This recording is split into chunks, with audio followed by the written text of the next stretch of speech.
Bonjour à tous, il est 9h48. Merci à tous d'être là. C'est mardi, tout va bien, c'est Picardie Matin.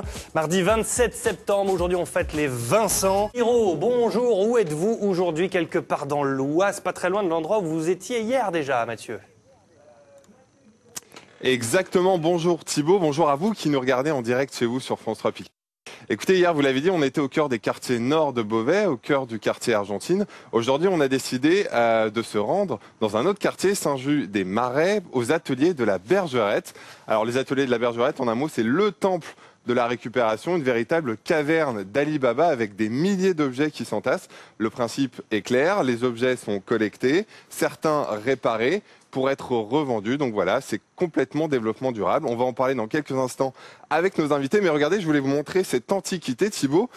C'est un 33 tours d'Abba. Je sais que vous êtes fan. Je vous le ramène, bien sûr, après l'émission. Et je compte sur vous pour faire fureur sur tous les dance floors de Picardie avec.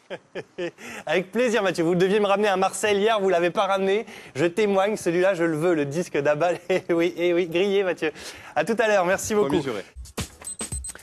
Mathieu, la visite continue. Alors là, on voit vraiment le côté vraiment dépôt et tout ce qu'on peut trouver en fait à cet atelier de la Bergerette. Exactement Thibaut, tout à l'heure je parlais de véritable caverne d'Ali Baba. C'est pas Gilles Eschenbaum qui va me démentir. Alors Gilles Eschenbaum, pour ceux qui ne le connaissent pas encore, c'est un artiste beauvaisien et qui vient fouiner ici, qui vient chercher pour trouver le matériel de ses futurs, le support de ses futures créations. Gilles, bonjour. Bonjour. Alors, vous avez l'habitude de déambuler ici. Qu'est-ce qui vous attire dans ce lieu exactement? Je suis content d'être là quand même parce que ça fait 15 ans que j'y viens, donc ça me rajeunit déjà quand je viens ici. Ouais. Et depuis le début, la particularité de la Bergerette par rapport à beaucoup de recycleries, c'est qu'on y conserve des choses qui partout ailleurs vont à la benne. Comme ceci par exemple. Alors qu'est-ce que c'est ceci? C'est un épluche légumes de mémoire. Ça marche comme ça, on tourne et ça épluche les légumes. J'ai son cousin à la maison. À l'intérieur, vous avez des lamelles qui permettent, si je me souviens bien, de faire tourner des pommes de terre. Voilà, bon, c'est un épluche légumes. Voilà, on va l'ouvrir peut-être plus tard. Allez-y. On va l'ouvrir plus tard. Ce qui est important, c'est que cet épluche légumes, il se répartit à la benne aux métaux dans pas mal d'endroits, parce que la mode des recycleries est ainsi faite que tout ce qui est beau retourne chez les riches et tout ce qui est moche retourne chez les pauvres souvent. Et alors qu'ici, on a l'idée de conserver un hygiaphone, un épluche légumes, des choses qui sont qu'on ne retrouvera pas, et des choses qui sont de la réutilisation du réemploi direct. Direct. Et ça, vous voyez déjà la future lampe qui va surgir de cet épluche légumes? Non, pas forcément, mais il a de l'allure et je vais me le garder dans un coin des étagères. Son prix, imbattable. Imbattable. On montre à la caméra. 5 euros. 5 euros pour cette épluche légumes Légumex. Alors, me demandez pas la date de fabrication, je ne la connais pas. Non, j'ai pas idée, ça doit dater des années 60, ça, mais ou même 50, peu importe. Alors, regardez bien, là vous avez l'objet brut, et puis on va se déplacer, et je vais vous montrer ce que ça donne une fois terminé. Vous allez voir, ça n'a plus rien à voir. C'est vraiment complètement différent. Il y a combien d'heures de travail par lampe à peu près?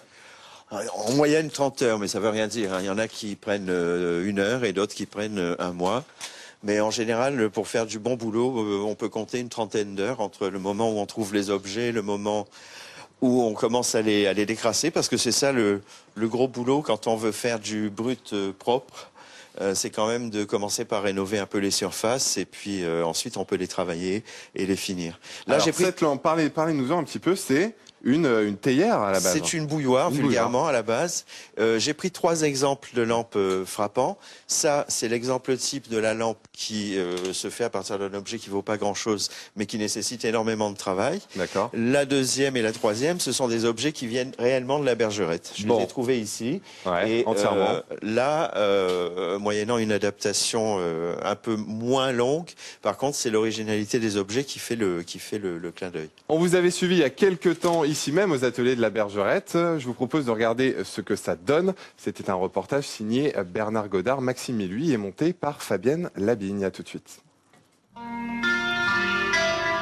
C'est une caverne d'Ali Baba un peu spéciale, un paradis pour bouilloires, casseroles et autres téléphones usagés, tous transformés en luminaires dernier cri.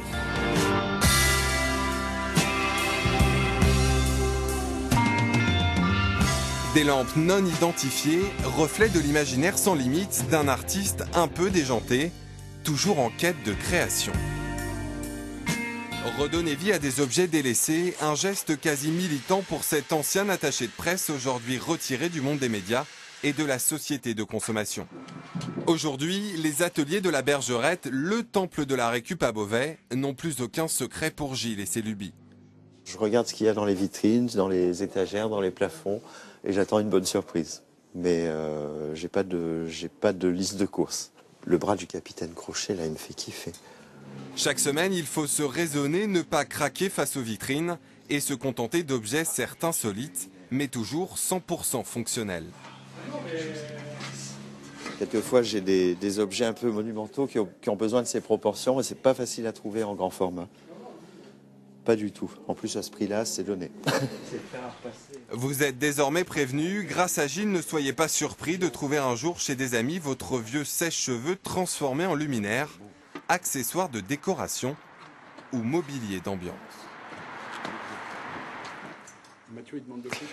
Oui, alors vous l'avez vu dans le reportage, on vous a montré quelques exemplaires de ces lampes. Ces lampes-ci, elles ont été réalisées exclusivement avec du matériel de la Bergerette.